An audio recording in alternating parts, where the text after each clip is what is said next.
తాకట్లో ఉన్న మీ బంగారాన్ని విడిపించి ఆ రోజు ఆన్లైన్ రేటుకి కొంటాం. Sharma gold company. కేవలం 2 గంటలు. అవును, ఒక దేశాధినేత మరో దేశానికి వచ్చి గడిపింది కేవలం 120 నిమిషాలు మాత్రమే. కానీ ఆ 2 గంటలలో జరిగిన చర్చలు ఇప్పుడు వైట్ హౌస్ని కుదిపేస్తున్నాయా? యుఏఈ అధ్యక్షుడు షేక్ మొహమ్మద్ బిన్ నిన్న ఇండియాలో అడుగుపెట్టారు. ఆయన కోసం ప్రధాని మోదీ ఏకంగా ప్రోటోకాల్ బ్రేక్ చేసి ఎయిర్పోర్ట్కు వెళ్ళి స్వాగతం పలికారు. సాధారణంగా ఇలాంటి పర్యటనలు 2-3 రోజులు ఉంటాయి. కానీ ఈ ఫ్లయింగ్ విజిట్ వెనుక ఉన్న ఆంతర్యం ఏంటి? వీరిద్దరి మధ్య నడిచిన మంత్రాంగం ట్రంప్ అహంకారాన్ని దించనున్నాయా?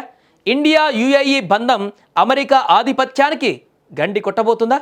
ముందుగా ఆ దృశ్యం చూడండి. ప్రధాని మోదీ ప్రోటోకాల్ పక్కన పెట్టి ఎయిర్పోర్ట్కి వెళ్ళారంటేనే ఆ రిలేషన్ ఎంత స్ట్రాంగ్గా ఉందో అర్థం చేసుకోవచ్చు.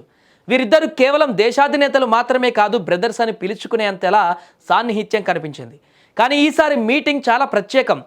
అజెండాలో ఆర్భాటాలు లేవు, కేవలం వ్యూహాలు మాత్రమే ఉన్నాయి. ఒకవైపు ఇరాన్ మండుతోంది, పౌరుల ఆందోళనలతో భగ్గుమంటోంది. దాదాపు 5,000కు పైగా చనిపోయారు. దాడి చేస్తామంటూ ట్రంప్ బెదిరింపులు.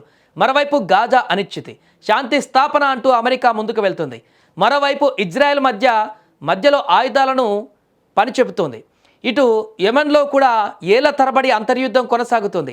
పశ్చిమాసియాలో ఉన్నటువంటి ఉద్రిక్త పరిస్థితుల నడుమ ఇరు దేశాల నేతల కలయిక ఇప్పుడు ప్రాధాన్యత సంతరించుకుంది. అయితే వీరి భేటీ పరోక్షంగా ట్రంప్కు షాక్ ఇవ్వచ్చు. దానికి ప్రధాన కారణం డాలర్ ఆధిపత్యం తగ్గింపు. గత కొంతకాలంగా ఇండియా యుఏఈ మధ్య వాణిజ్యం డాలర్లో కాకుండా లోకల్ కరెన్సీలో అంటే రూపాయి, దిర్హాంలో జరగాలని ప్రయత్నాలు జరుగుతున్నాయి. ట్రంప్కు అమెరికా ఫస్ట్ పాలసీ ఎంత ఇష్టమో డాలర్ పవర్ తగ్గిపోవడం అంటే అంత కోపం. ఒకవేళ ఈ 2 గంటల మీటింగ్లో చమురు వ్యాపారాన్ని డాలర్ లేకుండా జరపాలని నిర్ణయించుకుంటే మాత్రం అది అమెరికా ఆర్థిక వ్యవస్థకు ఒక పెద్ద దెబ్బే. ఇప్పటికే బ్రిక్స్ కూటమిలో భాగంగా డాలర్కు ప్రత్యామ్నాయం వెతుకుతున్నారు. ఇప్పుడు యుఏఈ లాంటి మిత్రదేశం కూడా ఇండియాతో చేతులు కలిపి డాలర్ని పక్కన పెడితే ట్రంప్కు అంతకంటే పెద్ద తలనొప్పి మరొకటి ఉండదు. ఇదిలా ఉంటే ఈ 2 గంటల భేటీ ఒక క్లియర్ మెసేజ్. ఇండియా ఇప్పుడు ఎవరి మీద ఆధారపడే దేశం కాదు. అమెరికా ఆశీస్సులు లేకుండానే మిడిల్ ఈస్ట్లో తన సొంత సంబంధాలను నడుపుకోగల సత్తా మోదీకి ఉందని ఈ భేటీ నిరూపించింది.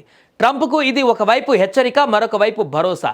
మాతో స్నేహంగా ఉంటే మీకు లాభం, కానీ మా మీద ఆధిపత్యం చెలాయిస్తే మాత్రం మేం ప్రత్యామ్నాయం వెతుక్కుంటామని మోదీ సైలెంట్గా చెప్పినట్టే కనిపిస్తోంది.